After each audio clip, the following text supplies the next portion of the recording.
มื้อนี้เรามาติดปลาอีนอส่วนตัวแล้วอาวุธม้ากับมีคันสปินหนึ่งคันเบสหนึ่งแกะเบิ่งกัน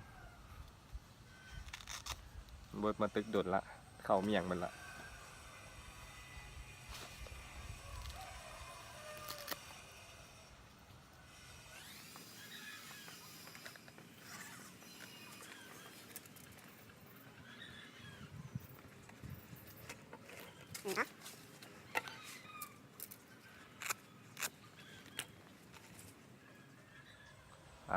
แล้วอุปกรณ์เขา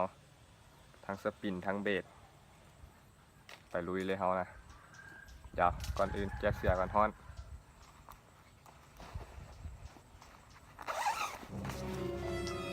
นี่เสือแอปเปิลขนาดแม่งแกะเสือทั้งดำคนหน้าดำเป็นน้ำกล้องเนี่ยไม่เป็นน้ำคน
ตัวนี้ก็ประมาณ